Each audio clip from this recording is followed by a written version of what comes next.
नमस्कार दोस्तों, हर हर Mahadev. Welcome back my YouTube channel Ruby Pal vastu tips.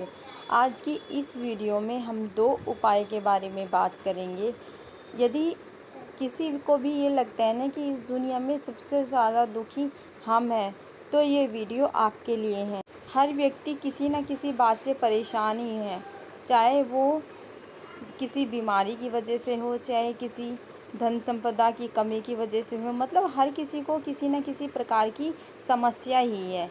यदि आपको लगता है कि सारी समस्या बस तुम्हारे ही नसीब में है, तो ये उपाय आप ज़रूर करना चाहिए आपको। आपके घर की जो भी बुरी स्थिति चल रही होगी, ये उपाय करने से वो सारी स्थिति आपके घर की ठीक हो जाएगी। तो ये 2 उपाय आपको किस प्रकार करने हैं, उससे पहले एक छोटा सा ज़रूरी काम आप लोग ज़रूर कर देना। यदि आप इस चैनल पर पहली बार आए हो, पहली बार मेरी वीडियो देख रहे हो, तो दोस्तों चैनल को सब्सक्राइब करना ना भूलें, ताकि आपको रोज़ रोज़ नई नई वीडियोस मेरी आप तक पहुंचती रहें। तो चलिए दोस्तों, अब चलते हैं उपाय की तरफ। उपाय क्या है वो जान लेते हैं। सबसे पहले जो उपाय है वो करना है दुर्वा से। ठीक है, किससे करना है? दुर्वा से। दुर्वा से इससे पहले मैंने आपको बहुत सारे उपाय बताए हैं। तो चलिए सबसे पहले हम लेते हैं दुर्वा। तो हमें इस उपाय को करने के लिए सिर्फ और सिर्फ 5 दुर्वा लेनी है। ठीक है, कितनी दुर्वा लेनी है? 5 दुर्वा लेनी है। ठीक है, तो 5 दुर्वा लेने के बाद आपको क्या करना है? 5 दुर्वा लेने के बाद आपको चले जाना है गणेश जी के मंदिर में। ठीक है, गणेश जी की मूर्ति के पास पहुंचकर आप जो गणेश जी का टूटा हुआ दांत होता है ना जिस साइड, आपको वो 5 दुर्वा वहीं पर समर्पित करनी है। ठीक है, समझ में आ रहे हैं ना? जिधर की साइड गणेश जी का टूटा हुआ दांत होता है, आपको क्या करना है? वहाँ पर 5 दुर्वा समर्पित करनी है। ठीक है, आपको इस बात का ध्यान रखना है कि दुर्वा उस वाले दांत की तरफ ही रखनी है जिधर का दांत टूटा हुआ है। ठीक है, इसके बाद आपको वहाँ पर बैठकर प्रार्थना करनी है, श्री गणेश चालीसा का पाठ करना है, एक गोल बाती वाला आपको दीपक जलाना है। इसके बाद आपको भगवान गणेश जी के चरणों में बैठकर प्रार्थना करनी है। ये भगवान गणेश जी, हमारे घर में ये व्यक्ति बहुत ज़्यादा बीमार रहता है, आप इसकी बीमारी को दूर करिए।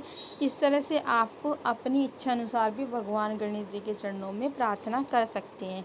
इसके बाद आपने जो 5 दुर्वा रखी थी ना, वो आपको उठाकर अपने घर ले आनी है।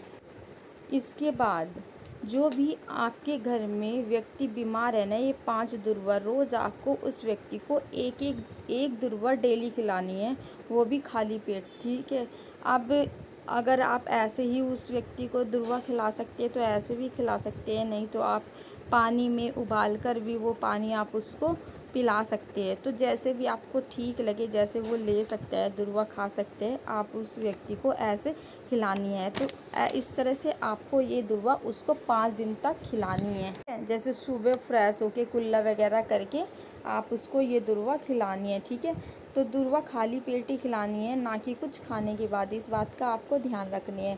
तो जितने भी आपके पैसे उसकी बीमारी में लग रहे थे, धीरे धीरे उसकी बीमारी ठीक हो जाएगी और आपके पैसे भी पैसे आपको बीमारी में देने पड़ रहे थे, बीमारी ठीक होने की वजह से वो पैसे आपके बच जाएंगे। तो ये था बीमारी से जुड़ा हुआ पहला उपाय, दुर्वा का उपाय। चलिए दोस्तों, अब चलते हैं हम दूसरे उपाय की तरफ। दूसरे उपाय क्या है वो भी जान लेते हैं। दूसरे उपाय कुछ इस प्रकार हैं। दूसरे उपाय को स्टार्ट करने से पहले हम ये जान लेते हैं कि इस उपाय को करने का फ़ायदा क्या होगा। पहला फ़ायदा तो इस उपाय को करने का यही होगा कि कोई व्यक्ति यदि बीमार है, तो उस बीमार व्यक्ति की बीमारी को दूर करने के लिए आप ये उपाय कर सकते हैं। नंबर 2 फ़ायदा ये है कि कोई व्यक्ति आपके घर में ऐसा है जिसकी वजह से आपको बहुत ज़्यादा परेशान रहना पड़ता है, जो घर में छोटी छोटी बात के लिए आपसे लड़ाई करता है, या मतलब पूरा घर उसकी वजह से ना परेशान ही रहता है, तो ये उपाय उस व्यक्ति के लिए भी कर सकते हैं। तो चलिए दोस्तों, अब चलते हैं उपाय की तरफ। इस उपाय को करने के लिए सबसे पहले आपको लेनी है कटोरी। ठीक है। जैसे आप वीडियो में देख पा रहे हैं, इस तरह से हमें बहुत सारी कटोरियाँ नहीं लेनी है, सिर्फ एक कटोरी लेनी है। और जितनी छोटी से ज़्यादा छोटी आप स्टील की कटोरी ले सकते हैं, उतनी छोटी से छोटी आप कटोरी ले लेना।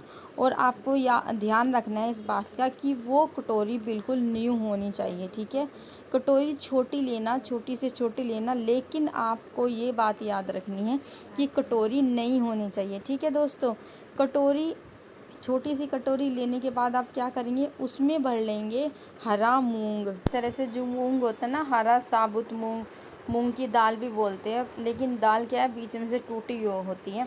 तो ये जो साबुत मूंग हरा होता है ना, आपको ये वाला लेना है। ठीक है, एक छोटी सी कटोरी में ये हरा मूंग आपको भर लेना है। ठीक है, को इस बात का ध्यान रखना है कि जो ये मूंग है ना, साबुत होना चाहिए, बीच में से टूटा फूटा नहीं होना चाहिए। बिल्कुल सारा मूंग जो आप कटोरी में भरेंगे वो बिल्कुल साबुत होना चाहिए। इसके बाद आपको क्या करना है, जो भी व्यक्ति बहुत ज़्यादा बीमार है या जो भी व्यक्ति घर में बहुत ज़्यादा लड़ाई करता है, उसके ऊपर से, ठीक है, सर से लेकर पैर तक ये कटोरी 21 बार क्लॉकवाइज डायरेक्शन में घुमाना है। ठीक है, ध्यान रखना, सर से लेकर पाँव तक 21 बार क्लॉकवाइज डायरेक्शन में ये कटोरी उसके ऊपर से घुमानी है। ठीक है, इसके बाद आपको ये कटोरी एक गोल बत्ती का दिया लेकर आपको पहुंच जाना है भगवान गणेश जी के मंदिर में। ठीक है, और उस कटोरी को आपको कहाँ रखना है, राइट साइड, भगवान गणेश जी के कहाँ रखना है, राइट साइड। और आपको ये कटोरी राइट साइड रखने के बाद भगवान गणेश जी के चरणों में आपको प्रार्थना करनी है। ठीक है, इसके बाद आपको क्या करना है, वहाँ से जब आप वापस आए, ठीक है, मंदिर से, तो आपको उस कटोरी की साइड वापस पीछे मुड़कर नहीं देखना है। वो कटोरी आपको वहीं पर छोड़कर लेकर नहीं आनी है, सॉरी, वो कटोरी आपको वहीं पर छोड़कर आनी है, भगवान गणेश जी के पास ही। ठीक है, इसीलिए मैंने बोला है कि आप जितनी छोटी से छोटी कटोरी हो सके उतनी छोटी से छोटी कटोरी आप ले लेना। ठीक है, क्योंकि वो आपको मंदिर में ही छोड़कर आनी है, वापस उसको लेकर नहीं आना। और जब वापस आए तो उस कटोरी पर आपकी नज़र भी नहीं पड़नी चाहिए, उस कटोरी को आपको देखना नहीं है। तो ये थे 2 मेरे छोटे छोटे से उपाय जो पूज्य श्री महाराज की कथा से सुनकर आपको मैंने बहुत अच्छे से समझाने का प्रयास किया है। तो आशा करती हूँ मेरे द्वारा बताए गए उपाय आपको समझ में आए होंगे। तो दोस्तों, मिलते हैं आप लोगों से नई वीडियो में नए उपाय के साथ, एक नई जानकारी के साथ। और प्लीज़ आप लोगों से एक छोटी सी रिक्वेस्ट है, अपनी बहन के चैनल को ज़्यादा से ज़्यादा लोग सपोर्ट करें, ज़्यादा से ज़्यादा लोग सब्सक्राइब करें। तो एक ज़रूरी बात हो रही, ये उपाय आपको बुधवार के दिन ही करना है, सिर्फ़ और सिर्फ ये उपाय आप बुधवार को ही कर सकते हैं। इसके अलावा आप किसी और दिन ये उपाय नहीं कर सकते, तो ध्यान रखना।